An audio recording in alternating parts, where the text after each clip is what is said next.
Welcome to Behavioral Health Today, a podcast brought to you by the Triad Network. This podcast is designed to share trending topics occurring within the world and our communities and bring them a behavioral and mental health perspective. Welcome to Behavioral Health Today. I'm your host, Dr. Graham Taylor. My guest today is John Steele. John is a licensed marriage and family therapist who has focused his private practice on treating high-performance clients, including athletes and professionals. With personal experience as a former collegiate athlete, John combines the complexities of the athlete's experience with the performance of professional life. His experiences and his specialties include treating anxiety, trauma, grief, addiction, and building mental fitness. Whether working with athletes or high-achieving professionals, he helps his clients combat shame, build healthy coping strategies, and increase self-compassion amidst high-pressure environments. Today, we brought John onto the show to talk about working with athletes who experience injuries, who are recovering from trauma, and the life transition out of sports. John, it's so nice to have you here. Welcome to the show. I appreciate it, Graham. Yeah, excited to be able to dig into some of these topics and just be able to go from there. So Looking forward to it with you as well. You're a pretty good-sized guy, and I understand you were an athlete yourself. Share with us your sports history and how this led you into your current practice with high performers. yeah, I got the privilege to enjoy an athletic career, including collegiate athletics. So baseball was my sport. Where'd you play? So I pitched. Yeah, I pitched in Okay. college and did that. Yeah, I played baseball right since like T-ball, Yeah. age 4, right? All the way through. And, I just love sports just in general. So I grabbed on to just about anything. But a big part of my story, is the sports piece, is the Mm. ability to compete, learning so much from it, and now kind of having a different perspective as well as going through and, whether it's sitting with clients, going from schooling as a marriage and family therapist and what that's brought to it, and then a lot of just self-reflection and evaluation and walking through that. And so now kind of combining a lot of those has kind of brought me to where I am today and continued growth. And so being able to play was, absolutely amazing. I loved it. It almost gets a little cliche-ish to say, but you learn so much through sports. It doesn't mean you can't learn a lot from being in an orchestra or Mhm. being part of a club, but being an athlete, you know that there are so many lessons that you learn from sports: discipline, self-sacrifice, postponement of gratification, teamwork, denying yourself and working for a larger purpose, et cetera, goal setting, all those things that are Yeah. just so applicable to life in general. We're going to be focusing a little bit today on the side that's oftentimes a little tougher when someone goes through an injury and how to get through those things, and also the whole process of transitioning out of sports. But I think often we don't fully appreciate the degree of pressure on elite athletes. We can even say high performance in other areas as well. And this can, as I'm saying, can extend to high performance in other fields as well. And the training loads and the performance demands, the suck it up mantras that we all, have to live with under to function in many ways. And the win at all cost mentalities. And it presents a unique concern for the mental health among athletes that oftentimes doesn't get understood or really mined down into to be explored. And then injury can hit. And this can impact one's athletic career, or including one's personal identity and self-value that is so wrapped up in their sport. And the loss of their sport and of their identity is truly an impactful experience. Help us understand some of the challenges in your work that you see athletes facing after an injury and in their recovery process. Yeah. Yeah, one of the things I've kind of recognized, and I think both the topics you're bringing up, one is the injury, kind of this immediate change, this event, that happens. And then I think we'll have a chance to talk a little bit more too about just transition, Yes. and recently what's been helpful for me to really get out there and wrap my own mind around is, the idea that that change, that happens, that injury is an event, Yes. transition is a process, that both of those are different and they have their own impact. So, I mean, when we're speaking, exactly what you're mentioning, for I'll get a little personal with me because that's kind of how I roll a little bit. But for me, I went through a pretty severe arm injury, through college. It was right in the middle of my collegiate career. I remember it to this day, Yeah, to I bet. the batter, to the pitch. I'm not sure, Graham, how familiar you are with baseball, but, for me, one of my go-to pitches was a changeup, Mm, right? And so in throwing a changeup, I threw a circle change mm, like so. mhm. And part of that movement was when I would throw it, I would turn. Well, not knowing over time, that put some stress on my elbow. And so, Yeah. sure enough, in a game, my elbow ligament snapped as I threw that circle change. Yeah, it's S- funny how aggressive a changeup actually is. Oh man, It's an right? aggressive pitch. Yeah. You're replicating, right? I mean, we could probably go into it. I hear it in your voice a little bit. We could get into that dynamic, but it is, right? It's one of those, and going through the injury itself, I recall calling, like, basically walking around the mound, right? And being like, okay, something's off. I remember calling my coach over and saying, hey, I think I'm done for the day. I remember Mhm. going up to the trainer and being like, at the worst, this is probably just, some tendonitis that I've worked through before. Couple weeks, I'm out on the field again. Then hearing like whispers of, "Mm, this could be more. This could be surgery." This ended up being Tommy John surgery, is what ended Mhm. up being for me, which in itself, I think in the injury portion that you're referencing, there is some of the immediate symptoms, that what I would say you naturally go through, but Yeah. acknowledging those natural symptoms, I would say is probably one of the first things that I do with clients, but also that I had to work through myself. Natural Just the symptoms. Say more about Mhm. that. Right? Natural symptoms. So things Yeah. like, for instance, you're in shock, right? If this happened on the field, if this happened somewhere, you are in shock and you are moving through Yeah. that to Yeah. get to a place of then being able to make next steps. Mhm.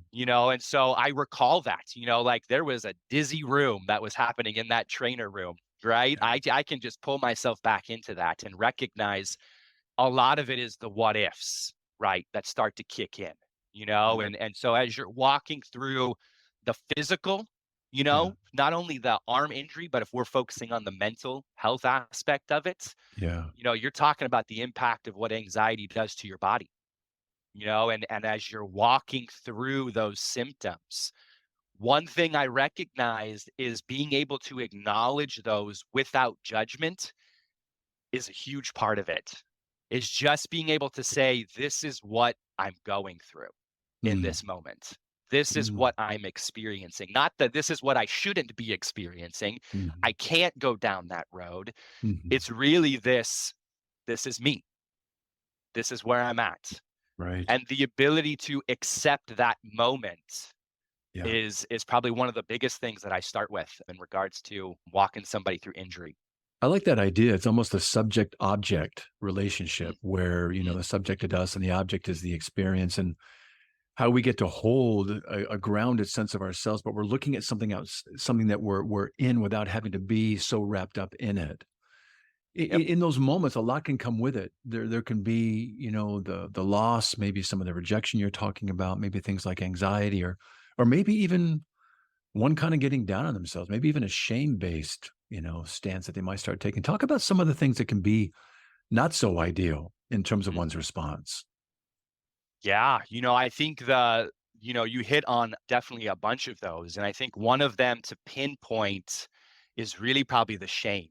Mm, When the shame piece can set in, and someone once told me, gave me kind of some quick definitions, which I appreciated, the difference between something that you have regret over, the idea of I wish this was different, has a mm, feel to it. Guilt has I made a mistake, yeah, but it stays at the mistake. yeah. Shame takes it to I made a mistake and I am that mistake, I am the mistake. Yeah. right? Like it takes it to That's that huge. inward piece. And Yeah. that's right. Like when you get into that shame, Yeah. that's when I think a lot of the stuck can happen, Yeah. through trainings and working with a lot of trauma. A big piece of that is really being able to allow people to move out of the stuck that they're in. One of the definitions I kind of appreciate about trauma is fight, flight, freeze, get stuck in your body. Mm, And one of the processes is you're just trying to release, and get out of that stuck. Yeah. And, I take that one with me, right? Whether working with, athletes and injury, and other scenarios, that happen, with people, in that way. But that stuck piece and shame, I think that's the one that I recognize one of the most. I think what's hard around shame, and I love that definition, guilt is what I do, shame is who I am. Mhm. And this injury, this event can very easily, because so much of our identity is wrapped up in what we do Yep. and who we see ourselves becoming, particularly those that, high level performers like yourself. Yep. Our identity, how we're seen, how people see us, how we think, what we do during the week. Our week is usually as good as our last weekend performance type of thing. Yep. And we look forward to things. Everything is highlighted and focused by that. And all of a sudden that changes. And we begin to think, well, what does this say about me now? And we begin to unknowingly, slowly kind of go down that slippery slope of potentially going down a shame path, don't we? Yep. Yep. Oh yeah, big time. Yeah, I think you named it right there. When you are in that spot where shame is really kind of just enveloping you. I picture it sometimes as this darkness, that can come in, and what you're trying to do to work towards what I would say is bringing light, to that darkness. And Yeah. a lot of that has to do with, I think, exactly what you're speaking to, the way that the connection of performance based. I Yeah. am good because I performed good, That's right. versus the separation, Yeah. and what happens there. And I mean, talk about how difficult that is. If we stick in athletics, you are constantly critiqued. That's right. You are constantly judged, and rightfully so in some ways, I would say in a healthy way, because results are Sure. on the scoreboard. Sure. Wins or losses are up there. Stats are up Yeah. there for the Yeah. reasons that they are. There has to be that point to it. It's not like, oh, it can't be all that, but there's a part of it that realistically has to be that, but it can't be Yeah. all of that. Yes, I love Yeah. that. Yep, I Yeah. love that, right? Like that separation of who Hmm. you are versus what you do.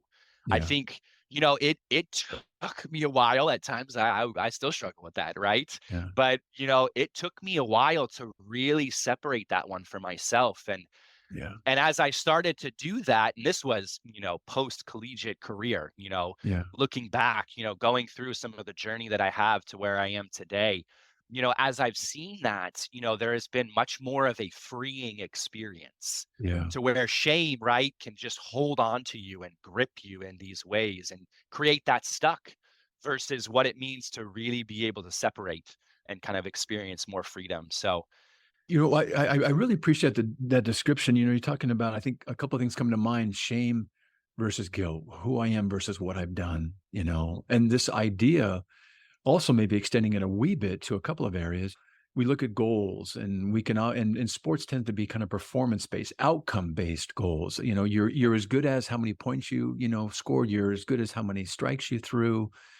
You're as good as your, ERA, whatever it may be. That's performance based, and we can't always control that, but we can control maybe our effort based goals. How yes. focused were you? How did you practice? How did you follow through on what your mindset was for that game? So those are things we can control. Performance based, we can't control. Effort based, we always can for the most part. But you're also talking about this idea of kind of the locus of control. What's within our control and what's outside of our control. And when you talk about shame versus guilt, sometimes the guilt is, I did something, but it was outside of my control, and I have to accept that. So that's that internal, external locus of control piece right there. And these kind of seem Yeah. to go together in many ways, don't they? Oh yeah, definitely they do. I love what you're talking about in regards to, when it comes to effort versus outcome, Yeah. and I think really being able to bring somebody into that space of effort, Hmm. that's that separation.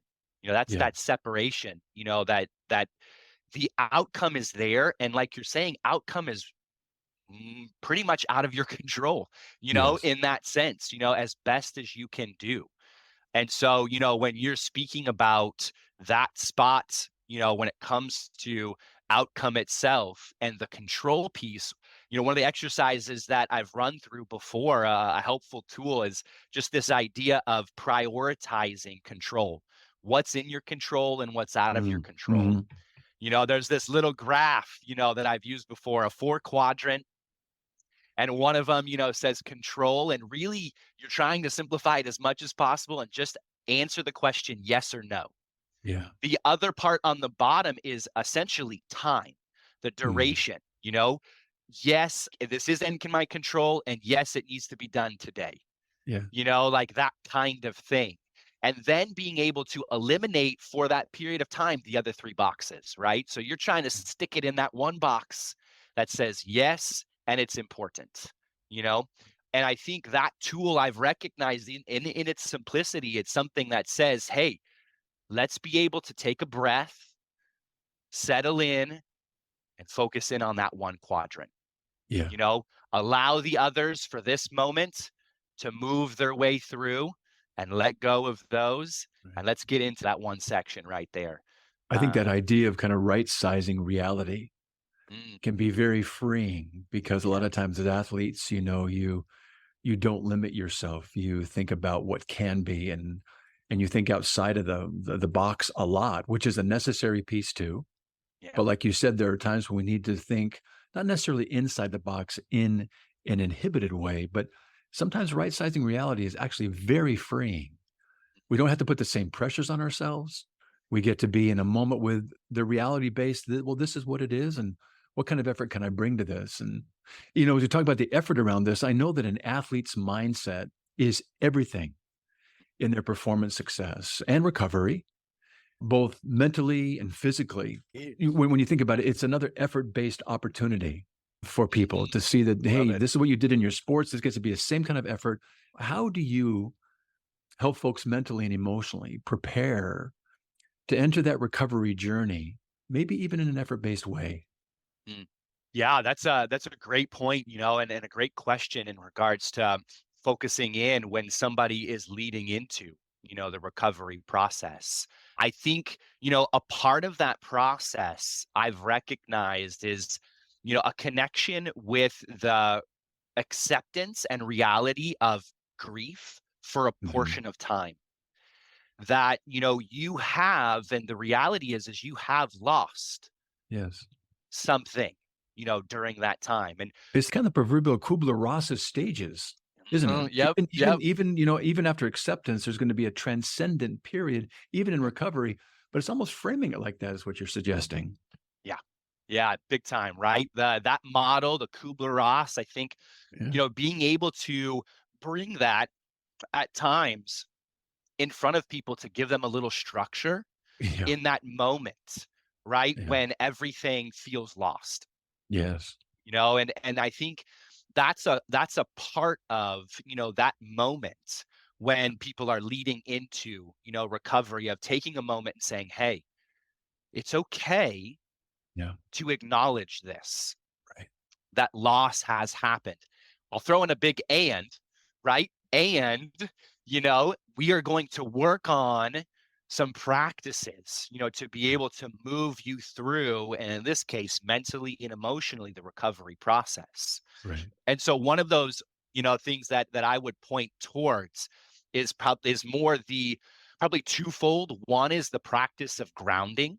Mm. How is it that you are going to consistently ground yourself amidst overwhelming moments? Because those are going to happen.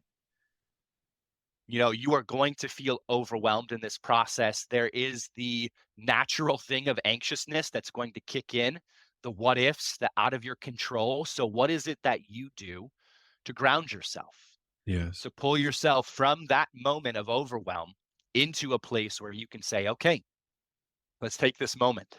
Yes. You notice already for me, I naturally go to You gotta breath, pause. Yeah, you gotta pause.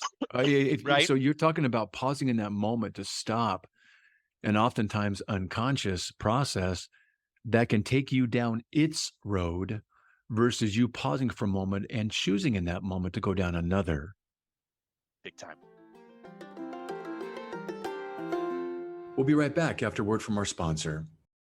Most of us spend more time at work than anywhere else doing anything else. So why not spend that time in a job you love?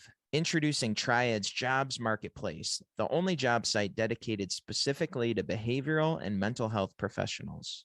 Featuring more than 1,000 open jobs from dozens of behavioral and mental health employers, and searchable by location, professional field, employment type, specialization, and more. Jobs Marketplace helps you find your next career opportunity. Full-time, part-time, or gig time, make the most of your time.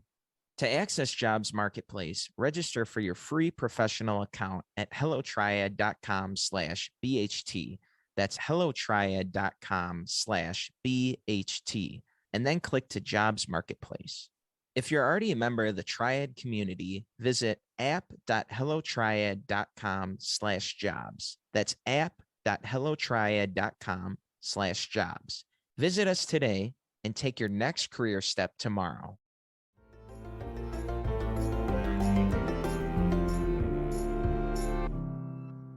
Right, because I think, and I love that because there's plenty of those forks, right? And probably I would Yes. say you could grab that fork at about any time, even Oh. when it feels like it's lost, right? Right. But when you can settle and when you can get into that spot where you can say, Yeah. okay, I can breathe, I Mhm. can settle, I can ground. And I Mhm. think that's a part of this whole thing. One of the things I've been gravitating more and more is this idea of mental fitness. Mhm. How is it that you are consistently preparing yourself for these moments? Because these moments happen, injury, Right. transition, all kinds of things. I think what you're raising that I love is that oftentimes these choices get made unconsciously. We don't know that we're making them.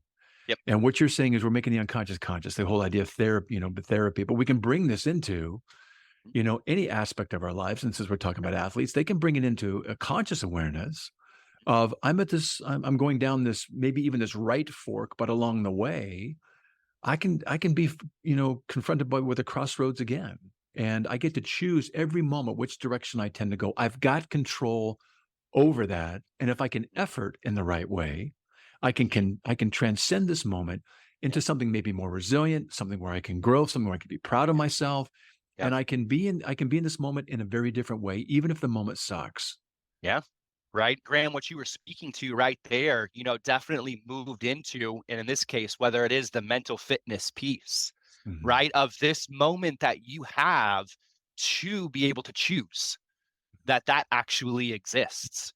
It's almost like you have the emotional muscle that you've built up, that in that challenging moment, I've got the emotional muscle, which translates into my mental fitness to decide rather than to be controlled by, if I hear you right. You got it. Yeah, right. Like That's it is cool. something that just as you develop the physical side, right? And this is what I think reached me. Yeah. I know it's reached other athletes and, whoever it is that's I think has maybe even an active lifestyle. Mhm. There is this idea that you continue to build fitness mentally and emotionally as well. And Mhm. how is Mhm. it that you do that? I think the word intentional keeps coming Mhm. to mind, that you are intentionally building life resilience Yeah. versus life hitting you. Because life is going to continue to do that. It's going to continue to hit you in those ways. But if Right. you are in that space of continually building intentional life resilience Yeah. through mental fitness, then you're talking about some of these practices, breath. How often is it that you are just taking a moment throughout the day to just breathe? Yeah. You Turn that know, fight or to flight off. Right? Yeah, Yeah. I think you go through it, and in the subconscious you referenced earlier, I don't think we quite know how often we Yeah. can transition into overwhelm. Right. How often that we function in those moments. You bet. And so, that's where mental fitness I think has really been something I've just gravitated more and more towards and said, okay, it makes sense that this practice continues to be a part of life. And so, like you were saying, whether it's somebody going into recovery, Yeah. like let's get into what is your practices, what are some of these things that you can establish. Yeah. And usually people don't know that they already do this stuff. Mhm. In some way, it's highlighting some of the things they already do. I love Sure. to start with that. Yeah. And then it's saying, hey, let's bring on some things, that can Right. also help to ground you Yeah. and be able Some to then go from there. I think it's funny sometimes people forget that they've survived all their worst days in their lives. and they've done something to get there. They've, Yep. they've been resilient along the way, and there's a strength-based piece to them that they oftentimes forget. And you're Yep. talking about here, this mental and emotional kind of muscle, this fitness. And I know that when an athlete or a high performer loses their edge, it's not uncommon for doubt to creep in. Yep. How do you help folks understand and maybe ideally right size their self-doubt in their recovery process as they're going through it? Yeah. I think that section of doubt, when doubt kicks in, I think you are looking at the spot where something like the potential shame can connect to doubt. Good point. Where in that area, doubt itself, I think, is okay. Doubt itself can be natural. Yes. There is so much of the process that I have realized is this real separation of when something like shame can then kick in and move everything to a different level. So, this is where a game changer for me was this idea of self-compassion, was this idea of kindness, empathy towards self. It is so impactful and freeing that when you hit doubt actually stays at doubt. Yeah. And that's it. And it doesn't move to something like, oh no, I'm doubting myself, my ability, my identity, my everything.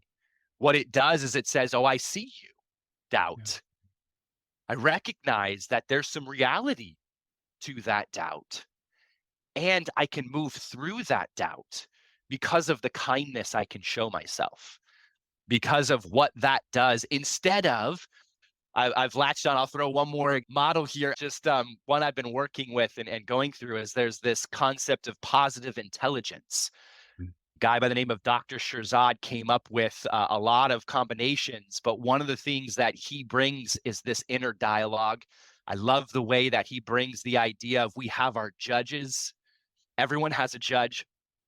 We have our own saboteurs, is some of his language as well. And we have the wise voice, the sage, that is all within us. And the beauty of being able to identify when the judge kicks in, the shame, that's what I think of. When I think judge, I think shame. And that judge comes in and is really pounding you.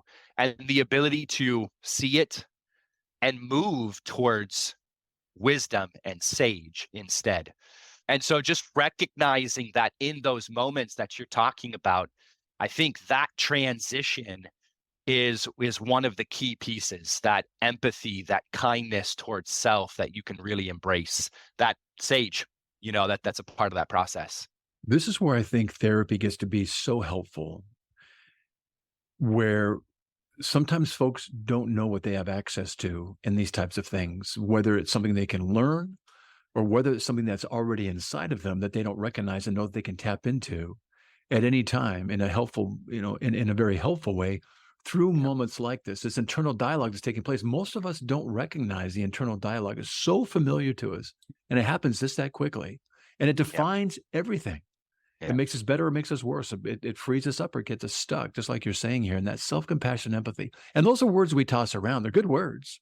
Yeah. But what does that mean? How do we operationalize that in this work? And what you're describing right here is just that. And I'm curious, as we take those constructs and those concepts there, what are some of the mental and emotional strategies or maybe ways that you found effective for folks, let's say, going through a recovery process that you maybe have to teach them or help them learn or tap into?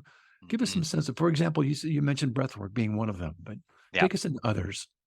Yeah. So if it's kind of leading into post breath work, post grounding, as we're moving into the next step, a lot of it has to do with identifying that dialogue.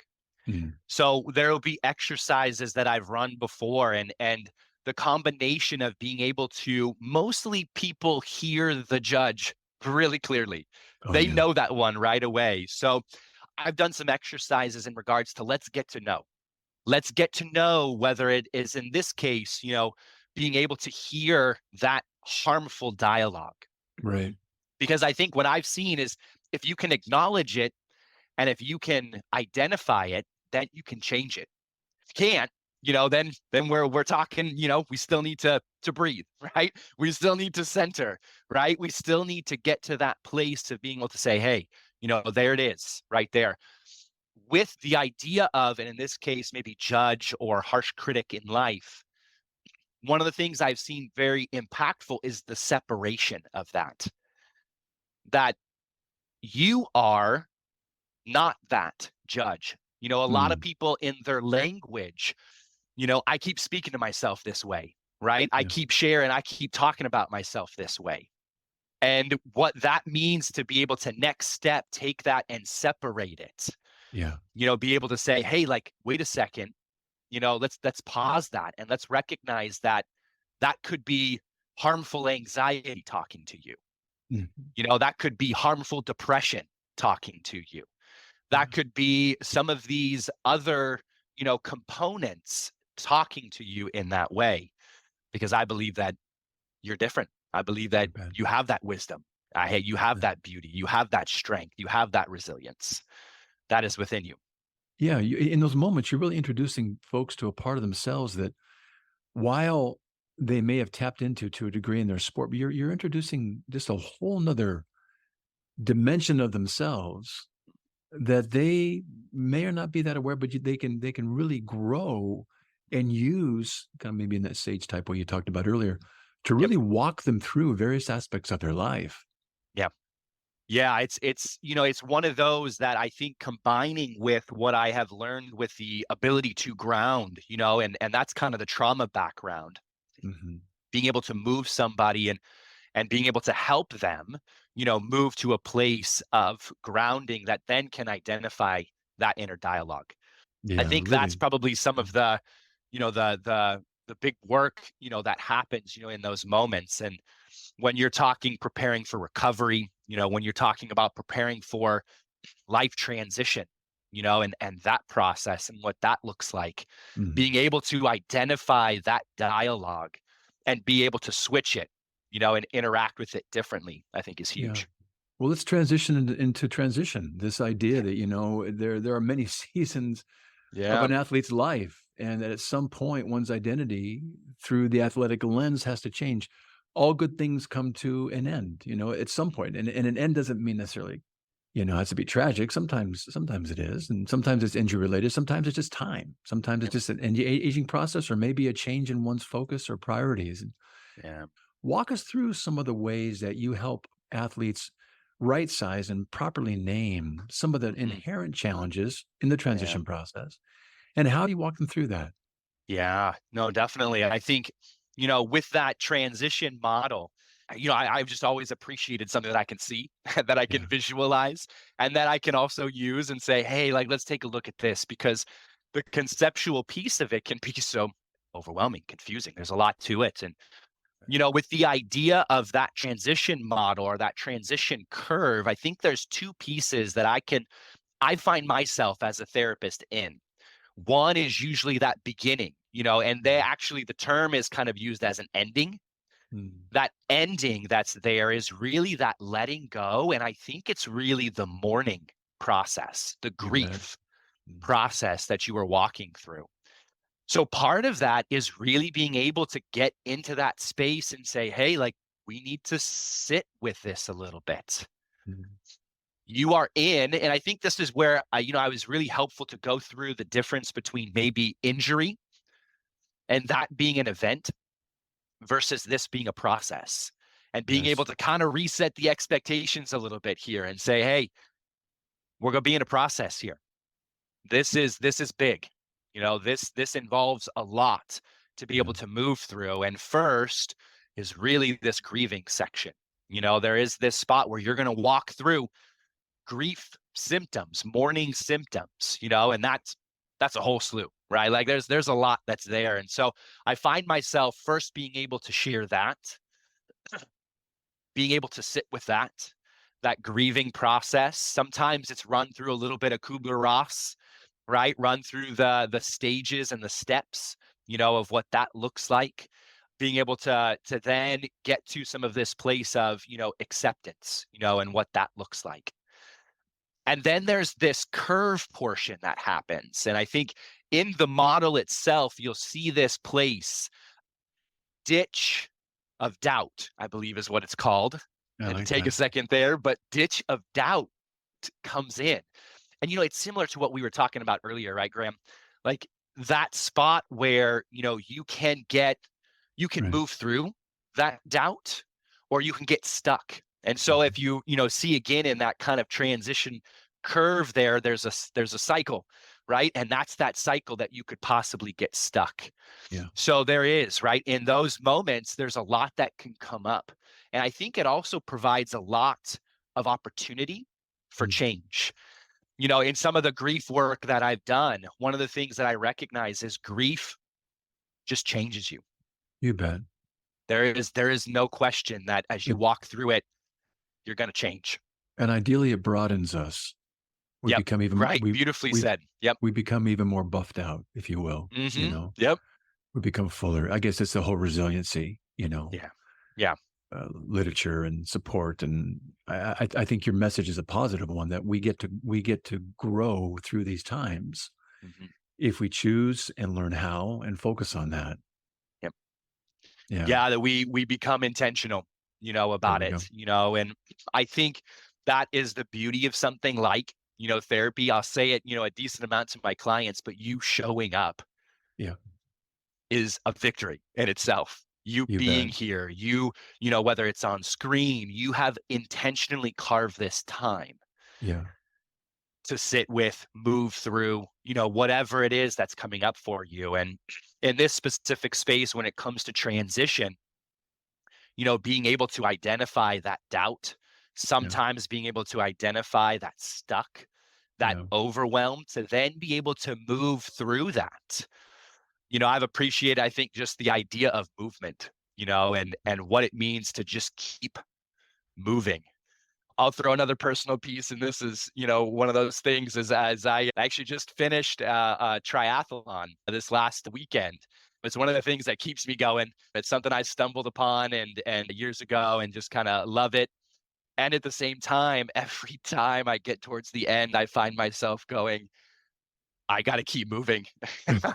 I just can't. Like, this is unreal right now. And my body is screaming at me saying, no, what are you doing? And I'm at the place of, I just got to keep moving, and it's a personal experience for me. It's one of those. And, I think I take that as well into something like this, especially grief, especially ditch of doubt, the moments of avoidance, the times you can get stuck in that cycle, upwards to, what that can lead to, the opportunity, like you said, I was beautifully said, Graham, in the sense of building, right? And what it means to expand, and really, increase, that resilience and experiences in life. Yeah. I really appreciate you sharing those. Oftentimes, we'll ask for a hallmark story, but in reality, you're kind of our hallmark story on the show. What you've done, with your injury, you've taken your injury and you've kind of sublimated all the energy and opportunities and channeled it into a wonderful career that helps folks journey through probably a lot of what you had to journey through, and to really facilitate a growth process for them that you are a model of. And I know, we're talking today about athletes and high performers dealing with injury and recovery and transitioning into a new identity. But these same concepts, when you think about them, they apply to everybody going through life. So if you would, as we begin to kind of wind down for today, give our listeners a takeaway message about dealing with adversity, growing through hard times, and about life being a series of transitions that we actually get to be a part of, be intentional about, like you said, and grow from. Yeah. I think there's probably two that I'll share that, again, I think I just share them a lot personally. This is what I walk through, as well as to clients and what that means. I might have dropped this one in the earlier podcast as well, but it's one that stuck with me, is the idea that you are a masterpiece and a work in progress at the same time. That one spoke to me in the performance piece. When coming from an all or nothing perspective, that I have to continue to grow, I have to continue to do these things, meant that I was not a masterpiece, or feeling like maybe I was at a masterpiece moment, then I would stop growing. But just recognizing that they coexist, they need to be together. And it was such a powerful message when I heard that one. And so I like I hope that. to lay that one out there. The other one I would throw out there is the ability to be curious without judgment. Mm. Stay curious, in regards to, your journey. Stay curious, ask the questions as much as you can without, whether it's the judge, inner critic, those things. But being able to do that within kindness and empathy, I think, is a lifelong practice that That's good. I continue to hone and continue to walk through. But That's good. yeah, Man. those two. Those are great takeaways. I'm a Yeah. masterpiece, but I'm also a work in progress. And let's be curious about our lives without having to bring any judgment or that critic, like you talked about earlier, doesn't have to be there. And we get to free ourselves from that lie that we oftentimes believe falsely and unfortunately.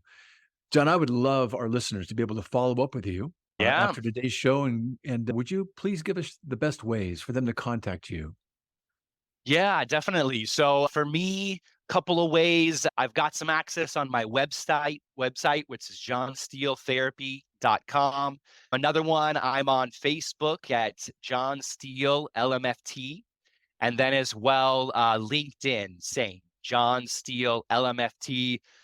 If it's helpful, John for me is spelled Jon in that way. And yeah. We're not going to put any Tommy in front of that, John. We're not going to put any Tommy in front of that, John. You can bring up my trauma, Graham. You can bring up my trauma. Come on. But you already passed through it, man. You're way above it. I tell myself that, right? No, it's true. I appreciate that. But yeah, those would be some of the ways to contact me, and contact info is listed on the website as well. Got email address and phone number that's listed there to be able to take a look at. But outstanding. JONSTEELE. Very good. Yeah. Well, John, man, it's a pleasure to have you on the show. Thank you so much. It's been a great time with you, and I appreciate all you're contributing to us. Thank you. Yeah, appreciate it, Graham. Thanks for the opportunity. Thanks, brother. I also want to thank you, our listeners, for dropping by and joining John and me today. It's always great to have you with us as well. Regarding our episode today, I want to remind you that it and an archive of all of our other episodes and resource materials can be found on our webpage at triadhq.com/BHT. Thanks again for being with us on this show, and we'll look forward to having you back with us next time on Behavioral Health Today. We appreciate all the support from our community, and if you like our show, one of the best ways you can support it is by giving us a 5-star rating and leaving a review. Behavioral Health Today is a podcast part of the Tribe Network, all rights reserved.